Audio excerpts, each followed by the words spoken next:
eu tinha falado para os apoiadores no vlog extra que a gente tem que não teria vídeos sobre esse livro aqui, Depois que as Luzes se Apagam, do Tadeu Rodrigues, lançado pela editora Nós, que foi o livro do mês de outubro, no Clube de Leitura da Biblion, que eu faço a mediação junto com a Júlia. É um clube gratuito, tanto para participar via Zoom toda a última quinta-feira do mês, como também para ler o livro, que o livro fica disponível gratuitamente, tanto no site da Biblion quanto no aplicativo. De qualquer jeito, depois dos nossos debates, fiquei com um negocinho atrás da orelha e resolvi vir aqui falar a respeito, lutando muito para não dar spoilers sobre o livro, apesar de que o tema é justamente o final desse livro aqui, mas calma, não vai embora, que eu não vou falar spoiler, eu vou conseguir, eu tenho certeza.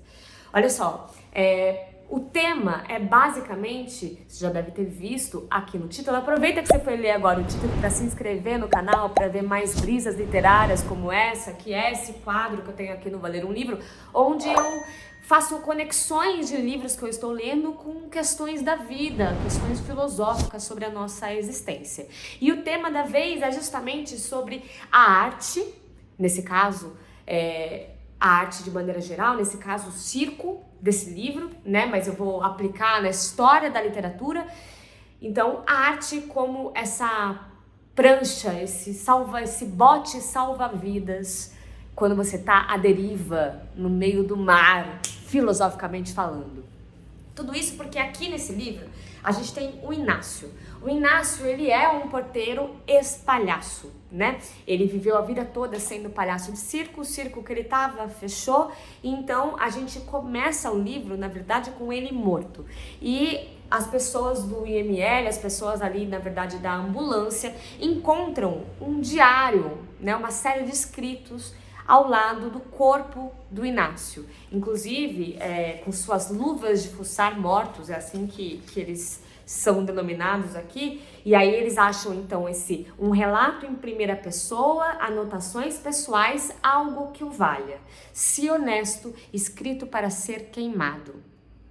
Já é uma informação relevante. Então, a gente vai ter que aí vão falar assim, ó, e lá estava escrito 2 pontos, então o capítulo 2 vai começar sobre essa história que está escrito nesse diário encontrado ao lado do corpo do Inácio. É a única informação que a gente tem por hora, e aí a gente vai descobrindo, enfim, que a história trata sobre o Inácio, porteiro desse prédio, ex-palhaço, que lê muito, e ele já fala que morador de prédio nenhum gosta de porteiro leitor.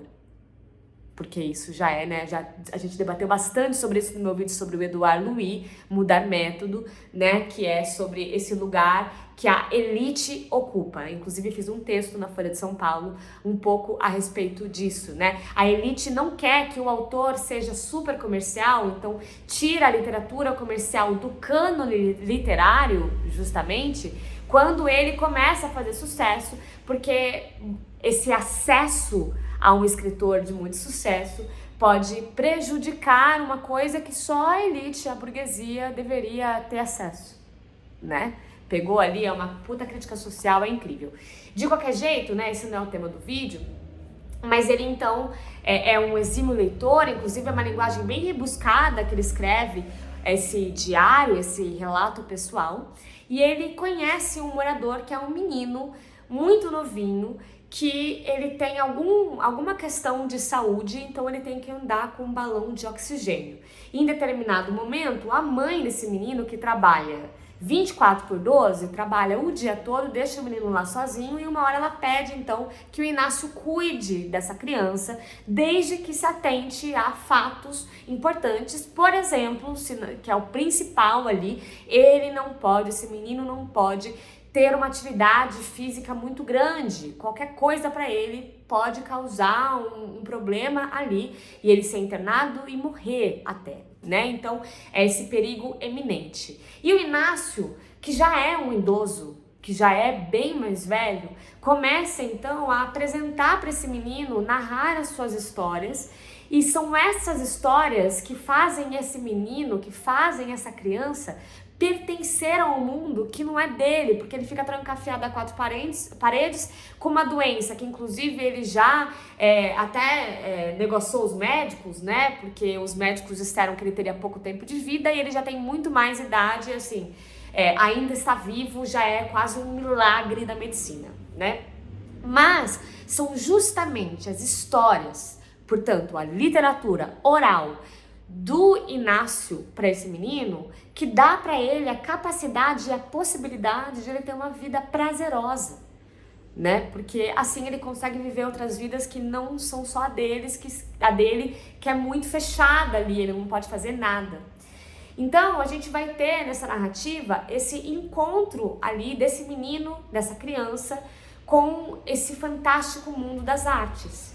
Nesse caso, histórias do circo, mas também, em determinado momento, histórias da literatura, porque o Inácio passa a ler para esse menino obras literárias para passar o tempo. E não apenas isso, eles começam a fazer espetáculos circenses ali dentro do prédio.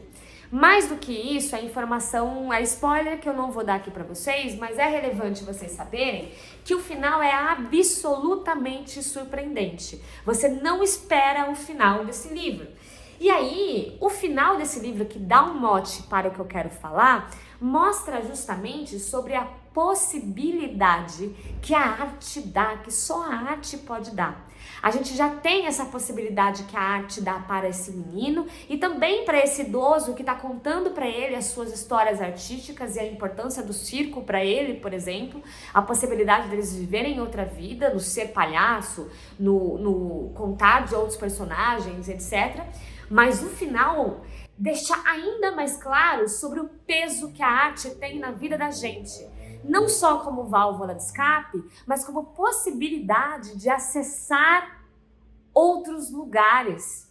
E aí, claro, né, aqui a gente entra num vídeo que eu até fiz mais curtinho lá pro Instagram, me sigam no Instagram para vocês verem vídeos como esse, sobre essa coisa também da literatura ser uma válvula de escape, mas também, da mesma maneira que ela chama, ela também rechaça.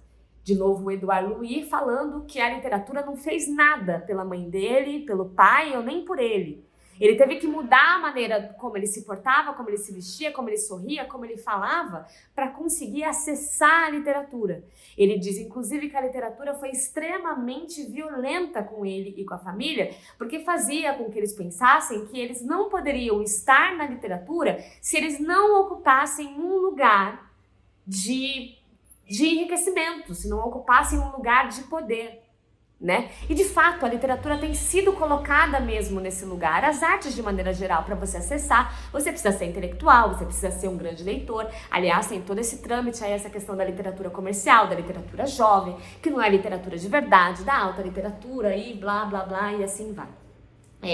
E tem um pouco a ver com isso também, né? Eu tenho um vídeo aqui falando sobre o papel da literatura como remédio, onde eu cito Dom Quixote, porque Dom Quixote, correndo atrás ali, na loucura dele sobre os seus moinhos de vento, procura atrás dos seus moinhos de vento, ele fala, experimente a literatura, porque aí Vossa Senhoria vai entender o remédio que ela pode causar em você. Creia-me, Vossa Mercê, e como já lhe disse, leia esses livros e verá como lhe desterram a melancolia e lhe melhoram a condição, se a casa tiver mal. Por isso que dizem que leitores são mais empáticos, por isso que dizem que a literatura é essa válvula de escape.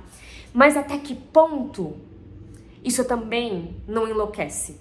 Porque aqui nessa narrativa, a mesma proporção que a arte salva esse menino e esse porteiro, esse palhaço, na mesma proporção, com a mesma moeda, ela os condena. E isso é muito doido, né? E aí eu tenho discutido muito, tenho debatido muito sobre esse lugar também da loucura na literatura, no fazer artístico. Aliás, tem um episódio, vou deixar aqui na descrição, um episódio no podcast Quarta Capa, que eu faço a apresentação e o roteiro, com a Verônica Stiger, com o André, com a Rosa Monteiro, que tem uma participação especial, ela mandou um áudio especialmente para o podcast, e o tema é a loucura na literatura, justamente perguntando, todo artista é louco e para ser artista você precisa ser louco? né? A loucura também vem com a consciência. O excesso de consciência que a gente tem a partir do momento que a gente lê determinadas narrativas, quando a gente vê filmes, etc., esse excesso de consciência, a gente saber do que acontece para além do nosso próprio umbigo, também é muito perigoso e pode enlouquecer. E aí a gente fica se perguntando, essa pessoa o artista, por exemplo, ele tem um excesso de consciência e, portanto, ele é mais sensível às coisas ou ele já enlouqueceu para poder produzir? Né? Enfim, perguntas e mais perguntas, porque a literatura também não tá para responder, tá para perguntar, como já diria Virginia Woolf, tem um vídeo aqui a respeito, né, que a gente tem que ler um livro como se ele fosse uma pergunta nas palavras dela, e a literatura não salva ninguém, a literatura normalmente condena, né? Mas é um condenar tão gostosinho, difícil se ver livre desse vício. Brisem comigo aqui nos comentários e me contem o que vocês acharam. Tchau! E consegui não dar nenhum spoiler.